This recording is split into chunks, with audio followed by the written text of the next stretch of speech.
Breaking tonight, a border project frozen in midwinter, a promise of American jobs turned into 1,000 pink slips on both sides of the 49th parallel, and a White House slogan poured like wet cement into every valve of North America's energy network. This is the Great Pipeline of Tears. It was sold as a patriotic reset. It performs like a political roadblock. Steel is in the ground. Money is already spent. Crews are idle. Heaters humming to keep pipes from warping while paperwork rewritten for the third time gathers frost. And the message from Donald Trump is the same as always. If it looks complicated, call it winning and walk away. Look at the map. The line was supposed to carry crude across the border, linking producers, refiners, rail, and ports. It wasn't a love letter to big oil. It was infrastructure plumbing a market that already exists. Contracts were signed, insurance bound, shift schedules printed. Then the America First megaphone shouted over the engineering plans. Permits were yanked, reissued, then challenged again. Governors were baited, courts were dared. Investors were told that regulatory whiplash was leadership. On site, welders stared at an empty trench and asked the only question that matters. Do we start or stop? Trump calls it protecting American jobs. On the ground, Canadian crews cross-train on live stream platforms to teach yoga from their kitchens. The irony is not cute. Pipe fitters do not want to become Pilates instructors. Supply chains do not pivot on a ring light. The local diner that used to sell coffee at 5 a.m. for the morning shift now closes by noon. Motel vacancy signs glow at dusk like warning flares. The town accountant can't make next quarter's rent because the contractors he services have no invoices to process. This is how policy becomes a punchline and a community becomes collateral. Energy politics under Trump is not strategy. It is stagecraft. Announce tariffs, threaten allies, praise drillers at a rally, then blame environmentalists, courts, or Canada when the math collapses. He says a stalled pipeline defends sovereignty. Reality says it exports chaos. Refineries still need feedstock. Rail still moves crude with a higher spill risk. Truckers still burn diesel to compensate for interrupted flow. The physics of supply ignore podium theatrics. You can chant energy independence into a camera. You cannot chant molecules into motion. Listen to the so-called plan. Protect domestic steel. Punish unfair neighbors. Revive yesterday's jobs by kneecapping today's joints. Except pipeline steel was ordered months ago. Fabrication slots are booked. Specialized crews are not interchangeable widgets. They're teams that train together, travel together, and time their work to the hour because one missed winter window can push a segment a full year. Trump's stop-start politics took that precision and replaced it with reality TV, cliffhangers, manufactured villains, and no season finale. The border impact is immediate and ugly. American service firms lose Canadian contracts. Canadian contractors shelve American parts orders. Small banks in prairie towns carry rising credit risk from equipment loans. Leasing companies repossess excavators whose meters never ticked. County governments budgeted for permit fees that won't arrive. School districts that expected tax revenue from construction camps now sharpen the red pencils. Meanwhile, the oil still moves, just less efficiently, through older pipes and longer routes that cost more and pollute more. Congratulations. The job-saving policy creates extra work with fewer paychecks. And the geopolitics? Allies watch and take notes. If a cross-border project planned, financed, permitted can be frozen by a presidential quip, then every long-horizon investor prices the United States like a tantrum risk. Canada learns the lesson quickly. Diversify routes west and east, court Asian buyers, harden domestic processing. Europe, burned by energy blackmail once, quietly favors suppliers who don't govern by outburst. The message circles back to Washington. When you treat policy as concrete poured over political theater, every pipeline clogs and every partner looks for a bypass. Trump's defenders will say this is about sovereignty, about not being dependent on anyone. But sovereignty is not a stunt. It is a system that keeps promises. If you break predictability, you break trust. And when you break trust with Canada, the neighbor who shares the grid, the market, the labor, the winter, you don't punish Ottawa. You punish Ohio. You punish Nebraska. You punish the farm co-op that expected diesel prices to stabilize with smoother flows. You punish the union hall whose apprentices just learned to fuse high-pressure joints and now learn how to file unemployment online. This is not a romance about pipelines. It is a report about competence. Infrastructure is the opposite of improvisation. It is detail, sequencing, and respect for the calendar. Winter is not a talking point. It is a deadline. The crews know it. The counties know it. The lenders know it. The only person who pretends time is elastic is the politician who thinks a press hit can thaw frozen ground. It can't. It only freezes decision making deeper. So here we are, a giant half-buried promise stretching across snowfields like a lesson no one in the rally hall wants to hear. The cameras will frame it as toughness. The workers will call it what it is, waste. The border towns will count the receipts that never came. And somewhere in Alberta, a pipe welder queues up a live class titled Core Strength for Cold Mornings, trying to laugh between rep counts while the mortgage clock ticks. When politics turns to cement, every pipeline jams.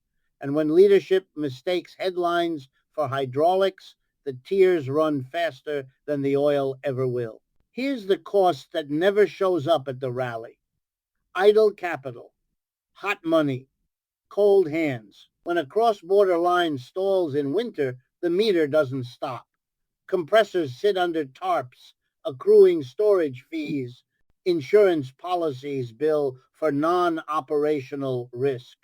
Interest doesn't care that the president wants another headline. Every week of delay becomes permanent price. Shippers reprice contracts. Refineries reblend. Truckers add runs to backfill. Consumers pay the surcharge in 5 quiet places: at the pump, on the power bill, in airline tickets, in food logistics, and in municipal budgets that assumed construction taxes would land and now won't. That's the silent tax of showmanship. Jobs don't vanish, they drift. The welders who were promised winter hours drift to patchwork on older lines. The electricians drift to commercial bills 100 miles away. The safety officers drift to warehouse gigs that don't use their credentials. When the project restarts, if it restarts, the team that knew the route like a heartbeat is gone. New crews must relearn ground conditions, easement quirks, and local access. Productivity drops.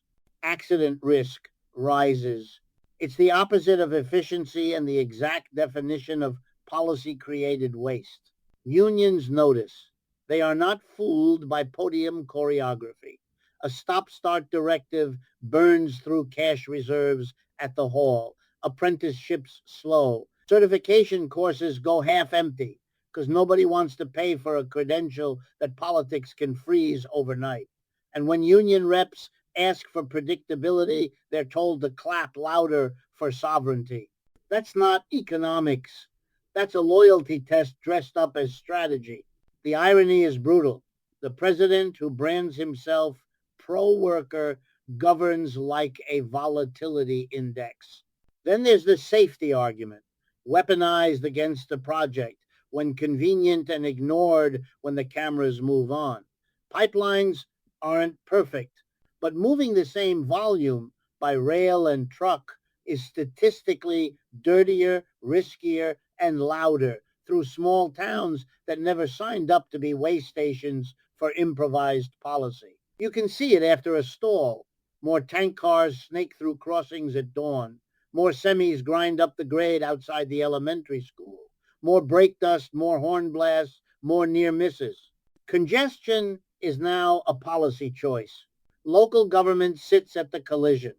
County commissioners budgeted for temporary camps, utility hookups, and road improvements, expecting reimbursement from impact fees. Freeze the project, and the line items don't erase themselves. Debt service remains. Snowplows still run. Overtime for deputies still posts. The difference is simple. Expected revenue becomes IOUs written on political stationery. Try paying a bondholder with a soundbite. Zoom out, and the signal to allies gets uglier. Cross-border energy projects aren't just pipes. They are tests of whether rules survive elections. Investors don't read tweets. They read risk tables, permitting stability, contract sanctity, and executive overreach. If a president can whip a project into ice with a phrase, capital prices that risk into everything else, renewables, grid upgrades, cross-dock terminals, even broadband fiber strings that share rights of way, the secondary damage is enormous, not dramatic, not viral, just expensive. Meanwhile, the administration sells a fairy tale that domestic drill more anywhere can replace integrated systems. It can't. Crude grades don't swap like Lego bricks. Refineries are configured for specific blends. Interrupt a particular stream and you don't magically pivot to a patriotic substitute, you pivot to inefficiency. Imports rise from farther away, tankers take longer routes, marine insurance climbs, emissions go up while the podium barks independence.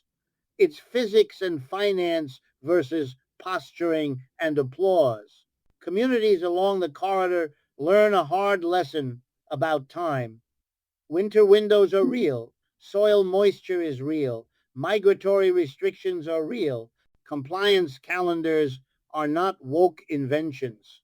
They are the guardrails that keep projects safe and lawsuits rare. Reset those calendars with a speech and you don't look tough. You look reckless. Ask the county clerk tallying permit extensions.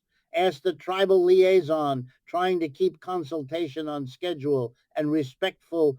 Ask the rural clinic that staffed up for the projected influx of workers and now cuts hours because the influx is a mirage. And what of Canada? The neighbor adjusts, producers hedge harder, provinces accelerate, east and westbound options, midstream firms invest in storage and blending to reduce U.S. exposure. None of this punishes Ottawa. It punishes Duluth, Toledo, and Billings when feedstock variability translates into refinery downtime. The America First stunt becomes America Pays. It is a tuition bill for a lesson we refuse to learn. Predictability is power. The messaging war keeps barking about sovereignty. Here's the adult definition.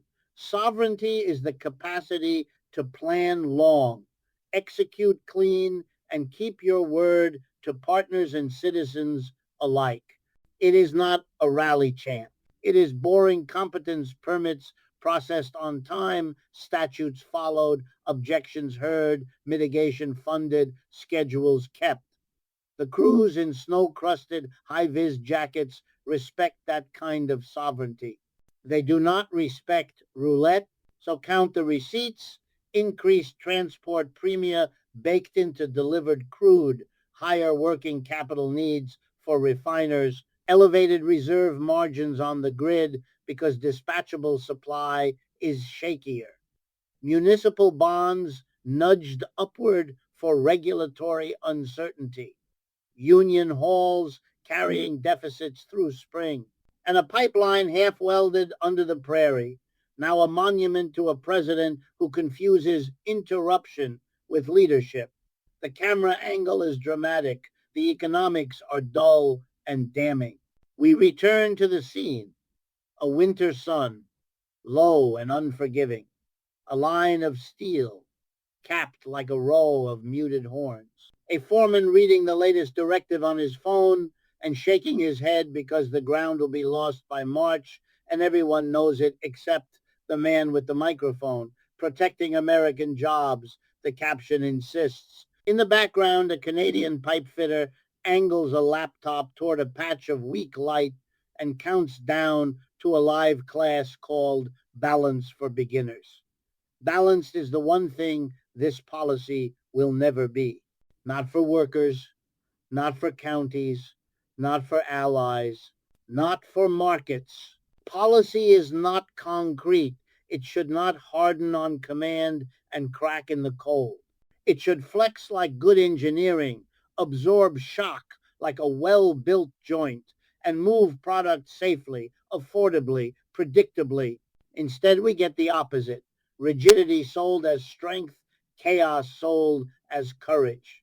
The tears are real, the pipeline is not, and winter does not negotiate. Follow the paper trail. The stall isn't just snow and silence, it's invoices, affidavits, and notices of default. Lawyers switch to winter mode, gloves off, filings on. Counties submit claims for road wear that never got reimbursed. Landowners demand compensation for easements that turned into scars. Tribal nations point to consultation protocols paused mid-sentence, another round of "will circle back" that always somehow circles back to never. The administration frames this as toughness. In court, it reads as negligence, an executive preference masquerading as policy, daring judges to clean up the mess. Energy markets notice the flicker. Spreads widen. Basis risk jumps. The futures curve shrugs at slogans and prices the one thing that is now in short supply, certainty. Refiners rejigger slates and quietly pay more to secure exactly what the pipeline was designed to deliver at lower cost. Traders don't chant at rallies, they hedge, and each new hedge is a tiny surcharge on households that never voted for any of this theater. That's the hidden meter, not just higher transport costs, but the risk premium layered into every gallon, every airline route, every weekly shop.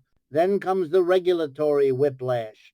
Agency staff who planned inspections, mitigation schedules, and environmental monitoring must unspool and respool like it's a hobby. You don't just pause a compliance calendar. You fracture it. Wildlife windows misalign. Water crossings miss safe flow periods. Restoration crews lose sequence. When the political light turns green again, the biology doesn't. Professionals know this. The podium doesn't care. The result is a cascade. Cost inflation, calendar compression, and more corners begging to be cut by people who don't want to, but have to if they ever hope to meet the new deadline that politics made up last night. We could talk safety numbers. We could recite comparative spill statistics for pipelines versus rail. But the audience can see the simpler truth. A town with a stalled line gets more horns, more crossings, more couplers, banging at 6 a.m. The pause pushes risk out of sight and into neighborhoods that never signed up to be the backup plan. That's not protection. That's displacement. It takes a special kind of cynicism to call that victory. Meanwhile, Washington performs its favorite trick. inventing a villain to mask a vacuum. If prices inch up, blame Canada. If crews go home, blame green radicals. If judges question process, blame unelected bureaucrats. Never blame the decision to substitute impulse for engineering. The problem for the showrunners is that Canada is not an abstraction. It is the power grid that shares load during heat waves and cold snaps. It is the crude grades that keep refineries calibrated. It is the storage, the reliability, the boring competence that real economies require. You don't humiliate a partner like that without paying tuition later with interest. Listen to the workers. Not the focus group props, the ones with frost on their beards, bootlaces stiff from brine, and safety cards tucked into cracked wallets. They will tell you the thing politicians never say into a microphone. Start stop is worse than no start. It wastes money, morale, and muscle memory. It makes accidents more likely and craftsmanship less certain. It turns a proud trade into a roulette wheel. That is not America first. That is the oldest story in labor relations. Management playing schedule games while workers pay the price. Investors have a blunt vocabulary for all this. They call it country risk. They adjust hurdle rates. They push projects elsewhere. The irony writes itself. The White House that accuses allies of free riding is teaching capital to free ride away from the United States toward jurisdictions that don't govern by ambush. That hits every sector, not just oil. Transmission lines, hydrogen demos, carbon capture pilots, cross-border HVDC, even broadband laid beside future rights of way. When you poison predictability, you don't just stop a pipe. You starve a decade of upgrades. The communications war keeps pumping fog. Press secretaries say the stall is temporary, that the president is negotiating a better deal. Better than what? Better than physics, which says winter doesn't care about your polling? Better than contracts which say force majeure is not a campaign slogan?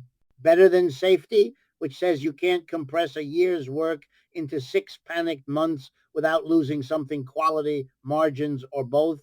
The math never changed. Only the optics did. What could responsible leadership do instead? Pick a lane. If the project meets law and mitigation, finish it clean and enforce the conditions hard. If it doesn't, cancel it with compensation, clarity, and a pivot plan that honors workers instead of humiliating them into gig economy side quests. Fund retraining that leads to comparable wages, not live stream tips. Build replacement projects, grid interconnects, leak detection retrofits, methane abatement that use the same skills, the same union halls in the same counties. The United States has no shortage of useful work. It has a shortage of adult supervision. But that alternative does not fit the Trump show. The show needs cliffhangers. It needs enemies. It needs the next swipe, the next grievance, the next chant. Governance becomes a plot device. Budgets become props. Crews become extras.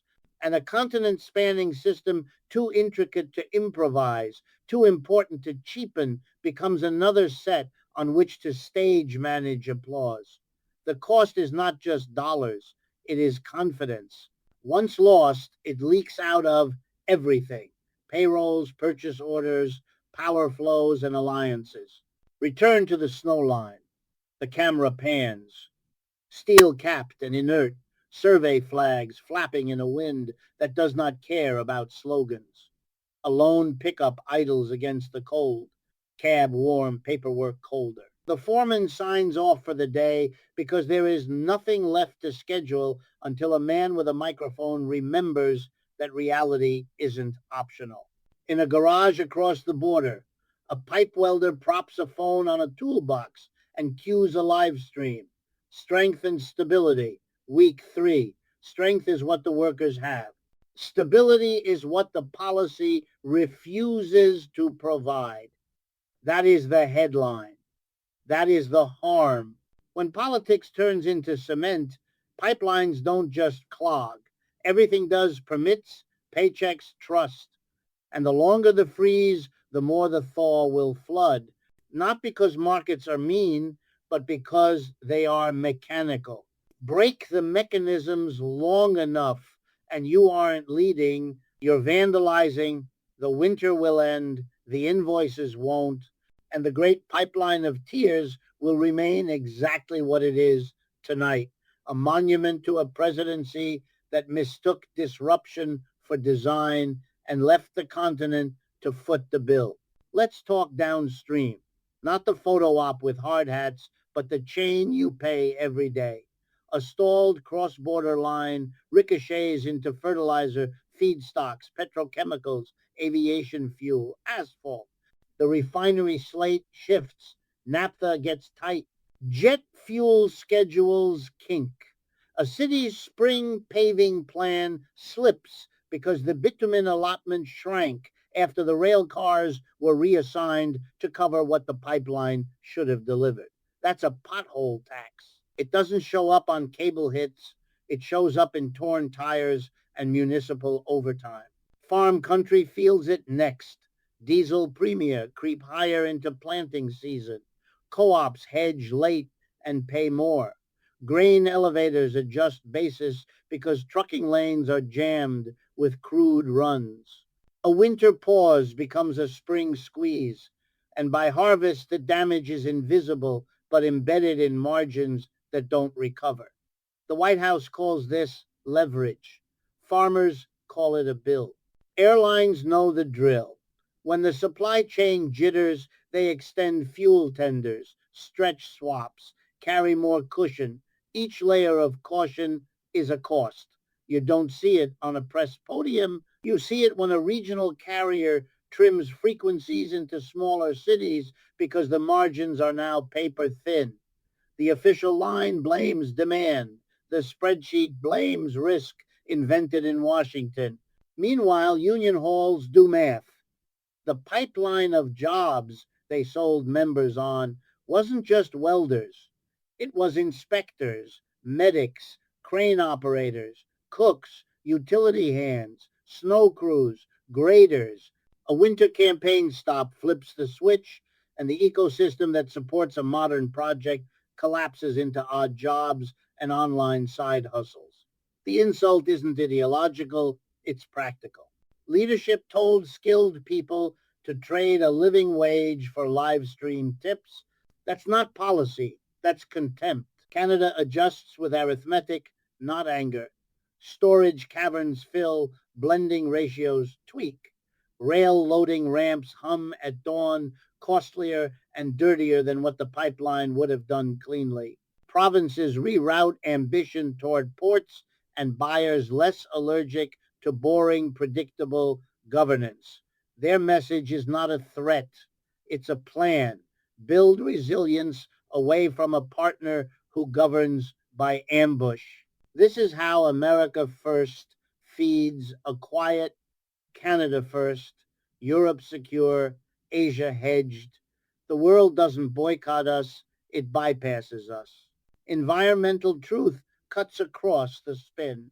A safe modern line with sensors, pressure monitoring, and automated shutoffs is not the climate enemy Trump pretends to slay. It is a safer bridge while the grid decarbonizes. Force volumes onto rail and road, and you raise the spill risk, increase emissions, and scatter heavy traffic through small towns with school zones and two stoplights. The administration staging a victory dance over a pause is celebrating a dirtier reality. That's the hypocrisy. Performative toughness that leaves more exhaust and more risk.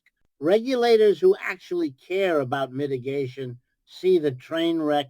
They wrote conditions: wildlife corridors, horizontal drilling under waterways, methane controls, emergency response logistics, tribal consultation. Those tools work only if the calendar holds. Break the calendar and mitigation becomes a patchwork of apologies. The president who ridicules bureaucrats is ridiculing the very people tasked with making projects safer, cleaner, and fairer. When they leave, the system loses muscle memory. The next project will pay for that attrition in mistakes. Allies keep score. Energy is national security in practice, not hashtag cross-border flows, stabilize grids in heat waves and cold snaps. Shared infrastructure reduces ransom power from bad actors. When the United States treats a pipe like a campaign prop, partners treat our commitments like weather. NATO's speeches won't fix that. A winter of staged toughness can do more to erode Allied confidence than a year of diplomacy can repair. Back home, the culture war machine throws dust. Foreign oil, globalists, radicals, anything to avoid the simplest indictment: this is incompetent management. If the project met law, finish it and police it hard. If it failed the test, cancel with dignity, settle quickly, and put the same union workforce on the next essential build: transmission lines, HVDC backbones, substation upgrades, leak detection retrofits, orphan well closures, grid hardening against fires and storms. There is no shortage of real work. There is a shortage of leadership that respects time. Consider the market's rebuttal to the speechwriters. Capital is cowardly and honest. It flees drama and prices boredom. Give it stable permitting and enforce clear conditions, and it will fund both the boring pipe and the exciting clean energy build-out. Give it cliffhangers, and it will take its toys to jurisdictions that treat calendars like contracts, not content. That's how a winter pause becomes a lost decade of comparative advantage. Workers see through the fog. They know that start-stop is the killer, not just to checks, but to pride. Craftsmanship demands cadence. You cannot reassemble a dispersed crew at full speed without error. You cannot compress months into weeks because a pole moved. You cannot pretend that safety and quality survive a script flip. The result is not only waste, it is risk. And when risk rises, insurance rises, bids rise, and taxpayers pay the spread. So let's translate the slogan into receipts. Protecting American jobs means overtime cut, certifications delayed, apprentices benched, motels empty, diners closing early, county bonds nudged up for uncertainty, jet fuel premia widened, diesel creep embedded in groceries, refinery turnarounds mistimed, and a customs line where cooperation used to be. That's the ledger. And on the other side, a photo, a chant, and a headline that expires at midnight. There is a better playbook. Lock the rules, fund the mitigations, respect the timelines. When a project is lawful and responsible, finish it and hold it to the standard. When it isn't, don't humiliate the workforce. Move them immediately and at equal pay onto the next build we actually need. Tie public support to performance, not applause. Treat Canada like the partner that keeps our grid lit and our refineries balanced, because that's exactly what it is.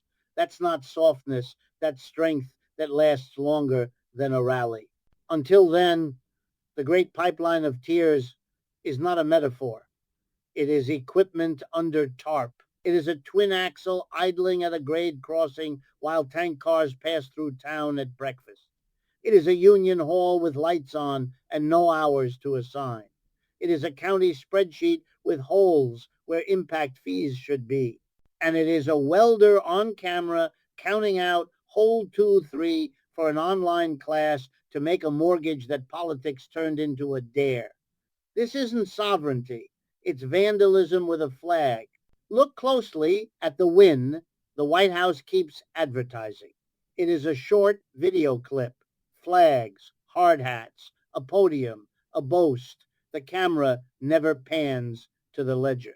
The ledger says sunk costs, growing teeth, idle compressors that need periodic cycling or they degrade, pipe sections that must be requalified because coatings hate prolonged UV and freeze thaw, insurance riders rewritten for indefinite delay, which is actuarial code for pay more for nothing. The delay burrows into balance sheets and refuses to leave. You don't pay it once, you pay it quarterly through resets in every contract that touches the line. It bleeds into credit. Vendors tighten terms. 30 days becomes 15. Mobilization fees go up for the next job because contractors learned that presidential whims are a real risk and risk has a price. Counties discover that their investment grade is allergic to games. Ratings agencies don't read speeches, they read volatility. A stalled cross-border project is volatility made visible. Mix in tariff talk, retaliation talk, election talk, and the curve steepens on everything from school bonds to hospital expansions along the corridor. That's the hidden spread the applause line never mentions. The White House insists this is leverage over Canada. Canada hears lesson, not leverage. Build redundancy, diversify outlets, accelerate in-province upgrades that keep more value at home. Make rail your emergency lane and design it to be boring, not heroic. Write deals with buyers who don't govern by outburst. For years, the United States has told allies to be resilient. This is what resilience looks like when the ally is protecting itself from you. It is quiet, patient, and permanent. Meanwhile, the safety narrative keeps pretending that a paused pipe is neutral. It is not. If the molecules still move, and they do, they move along the paths you didn't plan to stress this hard. Older infrastructure carries higher throughput. Rail yards shoulder loads they were never meant to handle for months on end. Crews with less specialized training now babysit the risk that modern inline inspection was supposed to lower. When a preventable incident finally occurs far from the frozen trench, the podium will blame the messenger. The map will blame the people who treated a system like a set piece. There is a way to govern this responsibly without endorsing every pipeline. And it starts with a principle adults understand. Certainty with conditions. Publish rules that are strict, predictable, and fast. Enforce them like a professional. No favorites, no vendettas, no last-second rug pulls. If a cross-border project clears the bar, you don't perform toughness by pausing it for politics. You perform toughness by policing it in daylight. If it fails, you kill it cleanly, settle cleanly, pivot workers cleanly. Not a press release, a plan.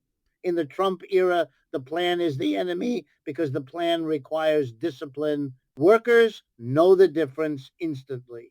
A clean go or no lets people set their lives. A cliffhanger wrecks them.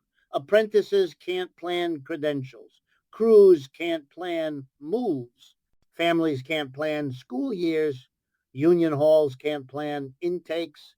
The cost of performative uncertainty is measured in missed chances that never show up in GDP, only in how quickly people stop believing their skills matter. That cynicism is contagious. It escapes the sector and infects civic life. The market's verdict arrives as a whisper, not a headline.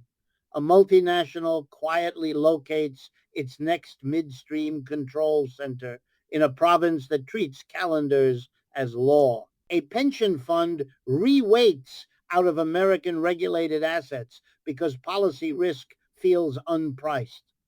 A refinery postpones a long-planned turnaround because the slate is unpredictable.